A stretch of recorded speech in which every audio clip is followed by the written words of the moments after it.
asas de morcego, pés de coelho, casca da árvore de um cemitério. Tudo isso para mim é porção mágica. Essas são representações de bruxas nos filmes que provavelmente você já viu, não é? Mas, na verdade, há uns 300 anos atrás, fazer um chá como esse, com coisas simples, que eu coloquei aqui no caldeirão, poderia ser motivo para uma mulher ser condenada à morte. Então, eu sou a professora Cláudia Gomes e se liga na curiosidade histórica de hoje.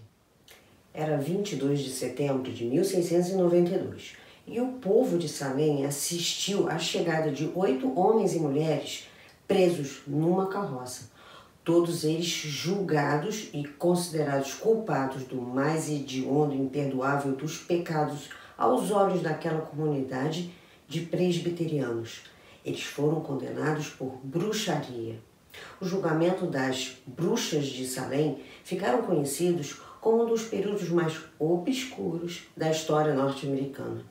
Isso porque mais de 200 pessoas foram acusadas de praticar bruxaria e 20 foram condenadas à morte e outros tantos foram torturados. Até mesmo 2 cachorros foram executados por bruxaria, acredita nisso? E uma criancinha ficou meses sofrendo durante esse episódio conhecido como a Caça às Bruxas de Salem. Mas afinal, o que levou a isso? Tudo começou em janeiro desse ano de 1692, quando a jovem Abigail Williams, de 11 anos, e sua prima Beth Parrish, de 9, adoeceram.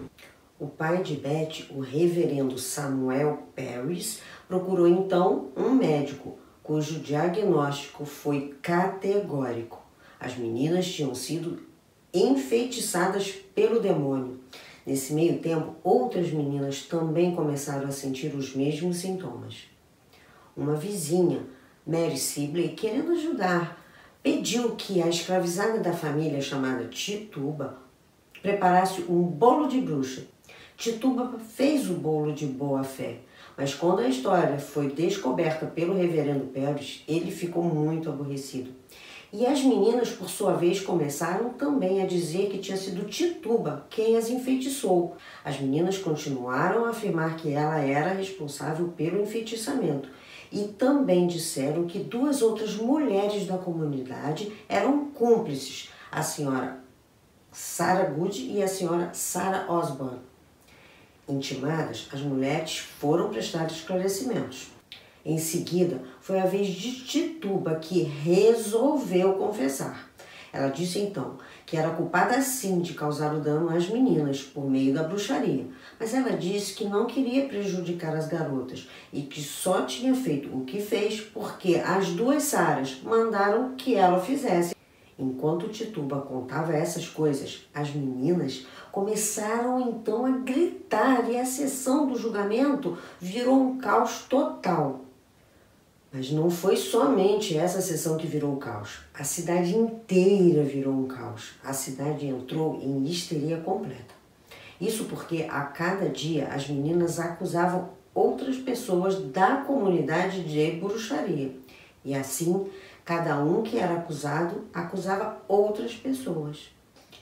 Embora a caça às bruxas tenha começado em Salem, rapidamente o caos se espalhou para as cidades vizinhas. A essa altura, as cadeias de Salem já não comportavam os mais de 200 bruxos e bruxas encarcerados e que esperavam julgamento na cidade. Muitas dessas pessoas, além de presas, também foram torturadas. E à medida que os julgamentos e execuções avançavam, alguns colonos começaram a duvidar de que tantas pessoas conhecidas, seus amigos, fossem realmente culpados de bruxaria. Então, um novo tribunal foi formado.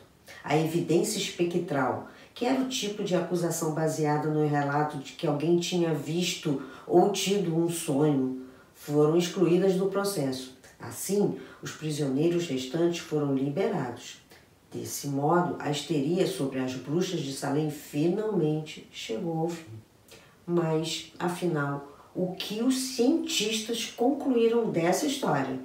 Bem, Alguns pesquisadores sugerem que as meninas estavam sofrendo de epilepsia, abuso infantil, doença mental ou até mesmo efeito provocado por um fungo que causa aqueles sintomas. Outros pesquisadores analisaram os processos e observaram que as acusadoras, as meninas doentes, delataram pessoas específicas, pessoas os pais delas, particularmente Thomas Putnam e o reverendo Pérez, não gostavam, o que indica nada mais do que um ato de vingança pessoal. Alguns outros historiadores também relacionaram acusados e acusadores e perceberam que muitos acusados eram pessoas ricas e que possuíam crenças diferentes das crenças de seus acusadores, o que permite supor que também havia interesses econômicos, pois naquela época quem era acusado de bruxaria tinha suas propriedades confiscadas no caso de condenação.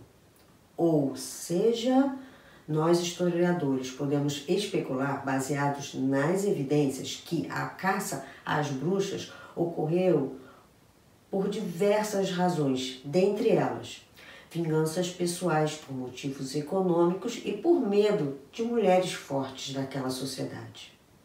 Mas independente de todas essas razões, o professor Wilbur Müller diz uma coisa muito acertada. O julgamento das bruxas de Salem deve ser um memorial e um aviso sobre o que a histeria, a intolerância religiosa e a ignorância podem causar ao sistema de justiça criminal. Por hoje é só, e não percam a próxima curiosidade de história. Tchau!